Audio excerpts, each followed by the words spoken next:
Ano yung, pwede pa-explain ate kung ano yung hindi normal? Kasi may ano daw siya, may nakikita doon sa labas. Parang gusto daw siya patayin. Sabi ko, kasi kami ang nakakaalam, yung huwag siya magsasalita ng ganyan sa labas.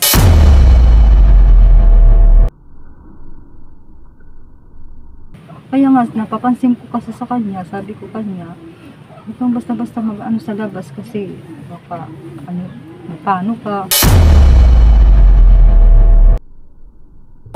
Gusto ko lang kasi yung magkaroon lang naman ako ng ng financial pang araw-araw kasi ngayon yung pagbibindor ko matumal kasi marami na kasing gumagaya. Minsan, kanina nga naglako ako, 10 piso man, 1 piraso man ang bumili sa akin. 10 piso lang yung benta nyo kanina.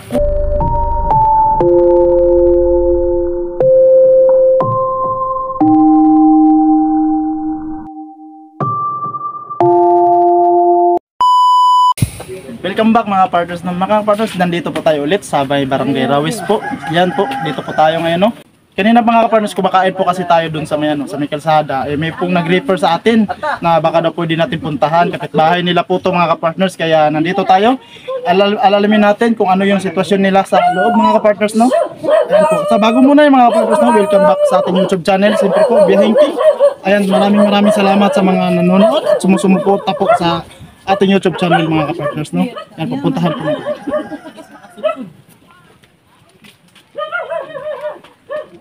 Dito po yung bahay lang mga partners.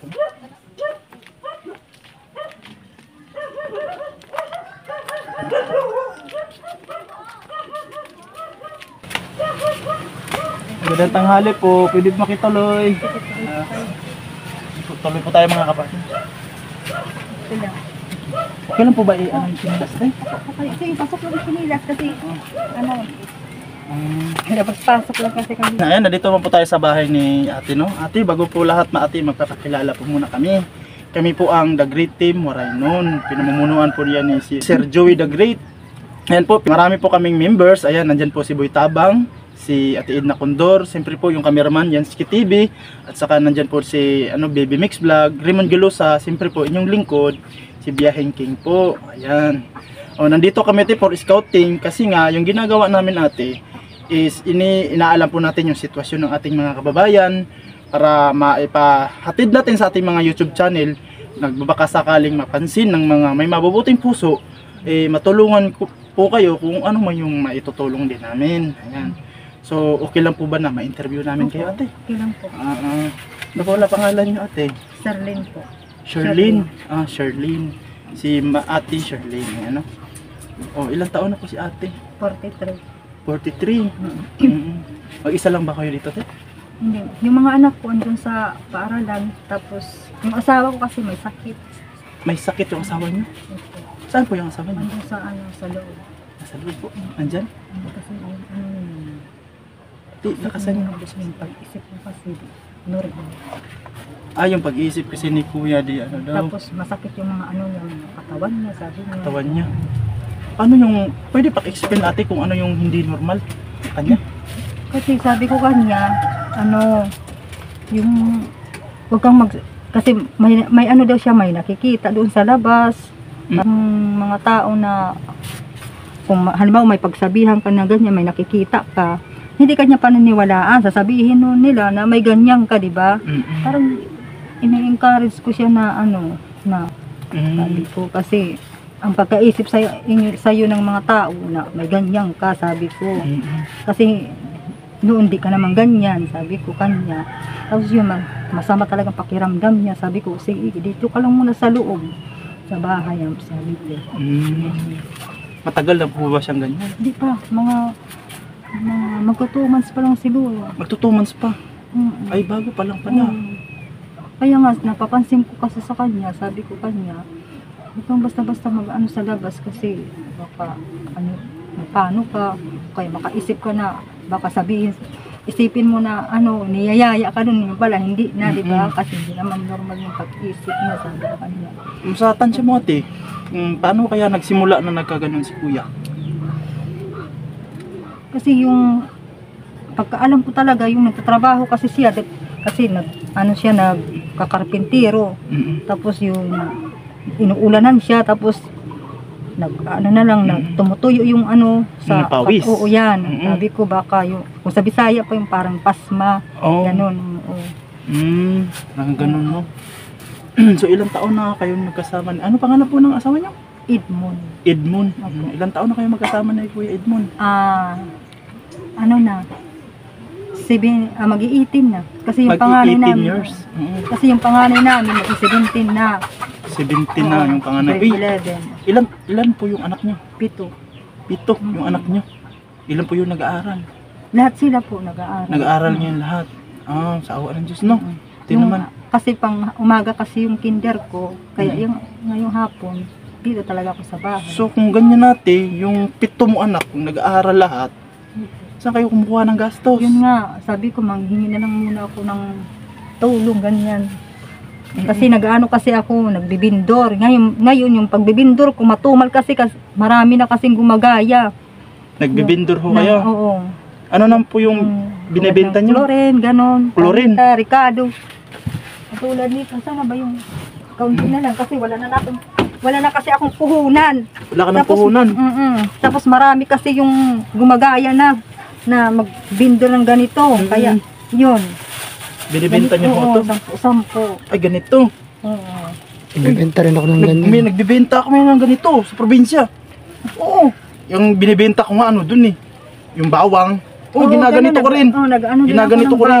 Bawang. Ngayon wala na kasi akong Ito binibenta ni Yansky to eh. Oo, yan. Chlorine. Ganyan. Yung kay Yansky, dati mga kapartner, sa probinsya kami. Oo. Yung mga kinaabalahan namin dun sa probinsya, siyempre di pa tayo ganitong mga gawain. Ito po yung diskarte namin ni Yansky. Yung Yansky nagbibenta ng ganito. Yung kay Biyaheng King naman, nagbibenta ng sibuyas or bawang. Yun nilalako ko sa mga kabarangay-barangay sa amin doon. Ganun din ang ginagawa. Oo, okay din to eh. Kaso lang ate, saan ka po, umaano niyan, nag-aangkat. Doon pag may pera ako, bumibili ako. Tapos ngayon kasi matumal ng pagtitinda dahil marami nang gumagaya eh. Oo, Noon, wala pa, marami na gumagaya. Ako pa lang dito. Ngayon, ginagaya ka na. Marami na kayong naglalako. Kaya matumal na kasi Oo, may mga magbenta. ilang kilo naman yung Bumibili inaangkat mo? ngayon na bumibili lang ako tag 1 kilo na lang. 1 kasi- kilo na lang. Oo, dati bumibili ako 4, 5, gano'n. Ngayon, tag 1 kilo na lang kasi pang ano-ano ko lang naman, pang bili ko ng asin, gano'n. So, magkano ba 1 kilo dyan, ate? Ng ano. Nang, kumbaga, halimbawa, chlorine, yan. Magkano? Pag may 500 ka, makakabili ka na ng chlorine, anil, tawas. Kumbaga, sa 500 mo na yun, Oo, makakabili. inaano-ano mo na lang, hinati-hati mo sa bawat Oo. ibibenta mo. Yan, oo. Magkano naman tinutubo? Malaki Sa ano? naman talaga ang tubo, kaya lang, marami kami kasi nagbibinta na. Siyempre, sa matumal una na. mong bintahan yan, malaki pa kasi ikaw pa lang yung Oo, nagsusulong, oo, naglalako. oo. Eh ngayon, ilang kayo naglalako ngayon? Marami na kasi yung mga ibang Oo. sa ibang lugar, nagtitinda rin, pumupunta dito, ganun. Mahirap na kasi kasi marami na kami. Ngayon, mga sa binibenta mo, mga ilan yung mga tinutubo mo na lang ngayon? Kaunti na lang, hindi naman tulad ng dati na marami kami. Di tulad ng dati na ako lang, ngayon marami na kami kasi nagtitinda eh. Kunti na lang ngayon. Mga tansya mo, mga abot pa rin ng mga 500. Doon, pag naglalako ako, minsan kumikita ako ng 700, ganun. Pero Malaki, ngayon, noon oo. pa yun. Pero ngayon, di na. Kaya Ano na, ngayon? yun na nga, sabi ko, ano kaya ng aking, kasi hirap talaga. So sa sitwasyon nila mga kapartners, ranas ko yan. Kasi talaga pag nagbebenta ka ng mga ganyan, okay lang yun talaga mga kapartners pag ikaw lang eh. Pag marami ka nakakompetensya, siyempre, yun, mahahati-hati nyo yung dapat na mapagbentahan nyo. Kaya yun nga, experience natin ngayon mga kapartners, isa 10 piso lang yung kinita niya ngayon na sa pag-ikot niya, no? Nagbabahay-bahay na nga. Kaya yun talaga yung niyan, yung medyo masaklap sa mga ganyang mga Kaya hirap talaga mga kapartners, no? Bunso mo ilang taon? 6. Tapos 17 yung panganay. Magsi-17 nga yung November pa. 16 pa lang siya ngayon. Sa November, 17 na siya. Sa inyong ano ate, wala ka namang nararamdaman na ano mo. Okay, gold deal naman si ate. Si kuya lang talaga. Okay naman si kuya kung hindi naman nananakit. Hindi naman. Hindi naman. Pwede ba nating makita si kuya? Andun sa loob na kahiga. Ah, sige na, pwede. Mga partners, sisilipin lang muna natin si kuya no, kung ano ba yung sitwasyon niya. Ito.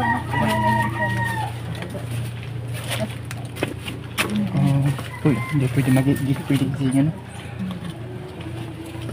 Yan po mga partners si kuya no. Hindi na po natin magising kasi nga gawa ng baka hindi maganda yung ano niya. Kaya po mga partners, mas maganda na lang siguro ano. Atin na lang muna yung interview natin. Ayan po.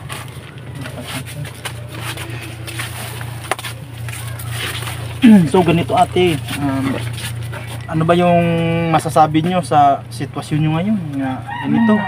Minsan, nalilito kasi ako dahil yung mga anak ko kasi kawawa naman. Ganun lang mas na. Kasi ako. Sige, okay lang.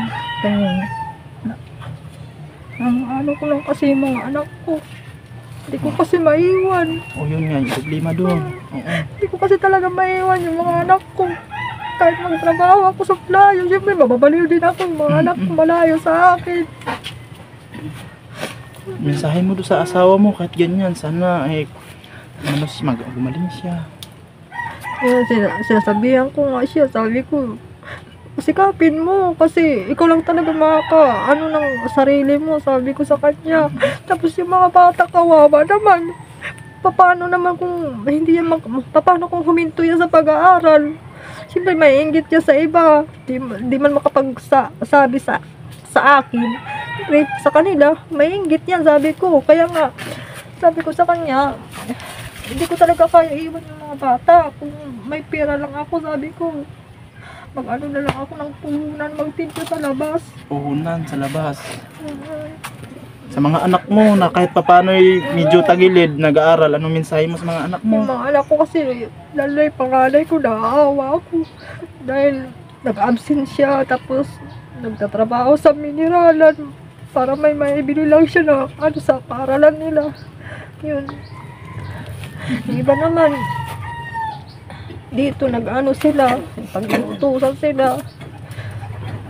May pira naman sila ganun. Pero hindi din yung sapat eh. Naawa kasi ako. Kaya hindi ko talaga maiwan yung anak ko. Sabi ko, kung gumaling ka sana, yun, hindi ako manghingi ng tulong. So ganito kasi yan ate no. Sa ano kasi ni Sir Kuya Joe the Great, yan, ay mayroong mga ginagawang mga hatid tulong din sa ating mga kababayan na nagkakapos talaga. Meron niyang mga ano ate, mga pabahay, ayan. May mga pabahay, may scholarship sa mga bata kung maging qualified din kayo. Ayan, tsaka may pang grocery, yan talaga karamihan may pang grocery. Ayan, tsaka mga pinansyal na mga tulong. Yung tulong na yan ate, ano lang sa'yo ate no, hindi po yan talaga direkta sa amin. Kasi po kami ate, small YouTuber lang po kami. O wala, hindi pa po kami monetize, hindi pa po kami sumasahod. Kaya po ginagawa namin to, kasi yung tulong namin magagawa sa inyo ate, ipahatid sa ating mga kababayang may mabubuting puso. Na sakaling mapanood nila yung video mo, dun kayo nila matutulungan. Siyempre no, sa ganitong ginagawa natin no, na maraming salamat no Sir Joey the Great sa gawain ganito, kasi nararanasan natin na tingnan din yung mga ng mga ating mga kababayan sitwasyon tulad nito si ate ngayon no, na talagang hikaw sa buhay, daming problemang pinagdadaanan tulad sa may maiwan yung mga anak ko sa asawa niya, siyempre no, saka yung mga anak niya, yung ginagawa niya ngayon mga kapartners is nagbe-vendors. Kaya nga saklap ngayong araw, kaya nga ganito siya ngayon mga kapartners no, madami na raw silang nagbebenta ng tulad ng kanyang diskarte. Kaya po kumita lang po siya 10 piso mga kapartners no, kaya hirap po talaga sa sitwasyon niya ngayon. Kaya medyo ganito ate, yung sa ano namin, bibigyan ko kayo ng pagkakataon na humiling na kung ano man yung gusto nyong maipaabot din namin sa inyo. kay Sir Joey the Great o sa kanyang mga taga-subaybay nga nagtitiwala po sa The Great Team Moraynon mga ate. Ano? Kaya po, pwede kayong humiling or ano yung gusto nyong maapaabot namin sa inyo mga sa inyo ate. Gusto ko lang kasi yung magkaroon lang naman ako ng ng financial pang araw-araw kasi yung mga anak ko nag-aaral kasi sila lahat. Yun lang naman ang ko magkaroon lang ako ng maibigay sa mga anak ko na pang financial namin sa araw-araw. Hindi naman ako ambisyoso. Gusto ko lang yung makaraos naman kami sa araw-araw, ganun. Kasi naawa kasi ako sa mga anak ko. Paano naman kung huminto sila sa pag-aaral. Yung mga anak ko gusto talaga nila mag-aaral. Di ko din sila maiwan-iwan. Walang mag-aasikaso. So, ganito mga partners. So, sa yung nakikita ko lang talaga sa sitwasyon ni ate, may isisingit lang akong dalawa ate, no? Na sa sitwasyon, gusto mo bang gumaling si kuya? Gusto ko talaga kasi pag magtrabaho na siya, hindi naman ako masyado mahihirapan. Doon ka matutulungan. Pag gumaling si kuya. Siguro mga partners, no, maagapan pa yan. Kasi 2 months pa yan si kuya nakagaganyan. Kaya sa tingin ko maagapan pa yan. Saka, siyempre, yung siyempre yung dapat talaga yung diskarte mo kasi ngayon, nagbibenta ka. Unang-una yan, kailangan talaga may puhunan, 'di ba?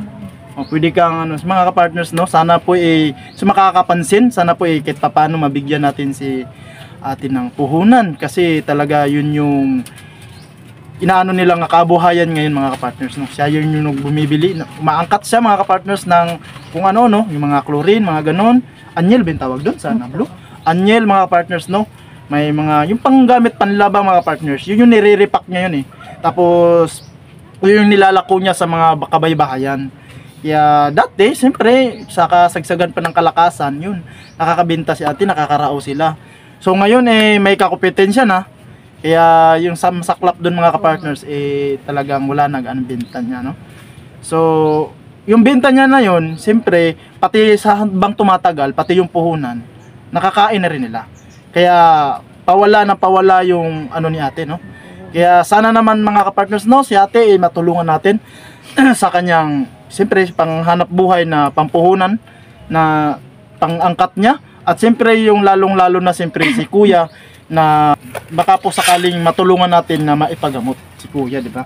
So kung sakaling si kuya ate, maipagamot, ano ba yung pwedeng unang hakbang na gagawin? Ano ba yung gusto? Una-una nating gagawin para si kuya ay matulungan natin para gumaling. Nagino ba si kuya ate? Napa-check up niya na? Kasi sa albularyo kasi ang gusto niya. Albularyo? Kasi pwede may pa-check up yun sa mga di ba? Sa tingin ko mga partners, no, pag ganyan yung sitwasyon, dapat sa doktor yun talaga kasi para matingnan siya or maobserbahan kung para malaman din kung ano yung dapat gawin, di ba? Hindi naman ako di na pabor doon sa mga albularyo. Naano nga ako doon kasi may mga side thing mga ganyan. Pero sa ganito kasi sitwasyon natin na baka kasi lumala pa. Ganun ba? Baka kasi lumala pa kasi 2 buwan pa yan mga ka-partners, no. Sa tingin ko maagapan pa Kaya sa tingin ko agad pa-check up agad para ma-rekomendahan tayo ng doktor kung ano yung dapat natin gawin or mga sitwasyon nga dapat din, di ba? Kaya po mga ka-partners, no, baka sakaling pong simbahin ko naglalambing, sino man yang mga mabubuting puso po na tumitingin din sa ating mga upload, sana po mabigyan natin ng pansin si kuya, yung asawa ni ate, at siyempre po yung kanyang panghanap buhay mga ka-partners, no. Kasi talagang hirap po sa anak niya po, ilan? 7? 7 po yung anak ni ate talaga mga ka-partners, no. Lahat po nag-aaral sa eskwelahan, saka yung hanap buhay niya mga partners. Ganito lang mga partners, no. Talagang paubos na. Ilang piraso na lang yun, Kunti na lang yan. Kunti na lang. Kunti na lang. Oo, wala na kasi akong puhunan. Wala nang puhunan. Kasi astansya mo ate, kung mabenta mo lahat, magkano yan? Mga 300 ganun. Mga 300 na lang yan kung mabenta mo lahat. Pag nabenta mo lahat yan, yun naman iangkat mo. Di naman, kasi pag may ako, may binta, tulad kahapon, may binta ako, bumili ako ng 1/4 muna na anyel para may naman ako, gano'n. Hindi ko naman. Kung makabenta mo ngayon 300, yung 300 na yun, kung pangkain. Paano na? Wala, yun na nga na ano na kasi ako na kasi wala na akong puhunan. So yung mga partners, no, sana po ay mapansin ng ating mga taga-subaybay po. Sana po ay mapansin nyo po si Ate Sherlyn po, no, na matulungan din po natin mga kapartners, no. So siyempre bago magtapos ang ating vlog mga kapartners, no, pinapasalamatan natin yung lahat ng taga-subaybay po ni Sir Joey the Great na sumusubaybay din po sa The Great Team Moraynon. Maraming salamat, no, si Manay Terry Anderson. Ayan, Manay Terry Anderson, maraming salamat po sa suporta niyo po na pinagkaloob niyo po sa The Great Team Moraynon. Siyempre po nandiyan po din si Ma'am Hawaii at siyempre si Manay ng Bicol, ayan, at siyempre po si Ate Idna Malinaw. So maraming salamat po sa pagsubaybay niyo po kay Biyaheng King din po, no. At sige, nandiyan po si Ate Janet Galban Salazar, maraming salamat po sa pagsubaybay niyo kay Biyaheng King. At siyempre ate, ito, may bibigay akong kunti lang, ano, may bibigay ako kunti lang po ate, kasi small YouTuber lang po talaga kami. Wala kaming ano, yung bibigay ko sa iyo, hindi rin po sa akin galing. Pinaabot lang po kay Sir Joey the Great sa kanyang mga sponsor po. Kaya ang galing po ito kang Manay Terry Anderson. Ayan po, no. Bibigay konti lang po ate kasi ano lang po to, sobra lang sa mga inano niya, no. Kaya tigaan lang po muna niyo to ate, no. Ayan. Bibigay ko lang po to sa inyo ate, no. Kay galing po yan kay Manay Terry Anderson. Ayan. Magpasalamat kay Manay Terry Anderson. Salamat po kay Manay Terry Manay Anderson. Terry Anderson. Ayan. At siyempre kay Sir Joey the Great. Ayan, kay oh. Sir Joey the Great. Ayan, yan. Manay Terry Anderson, maraming salamat. Siyempre, Kuya Joey the Great, maraming salamat din po, no? Kasi di natin ito magagawa kung hindi po sa kanyang pamumuno. Ayan, mga kapartners, no? So yun mga partners, no, siyempre pinapasalamatan din natin ang buong team. Siyempre nandiyan po si Boy Tabang, siyempre Ate Idna Condor, BB Mix Vlog, Raymond Galusa. Siyempre po cameraman natin si Yansky TV at inyong lingkod, Biyaheng King po. At bago po magtapos, siyempre po naglalamin si Biyaheng King. Sa lahat po na nanonood po sa ating videos po ay sana po ipaki-like and comment, share po at pa-subscribe na po ang aming mga YouTube channel mga kapartners, no. At siyempre hanggang dito lang po ang ating video. Sa susunod na uploads mga kapartners, maraming salamat po. Laging nagkakaisa at palaging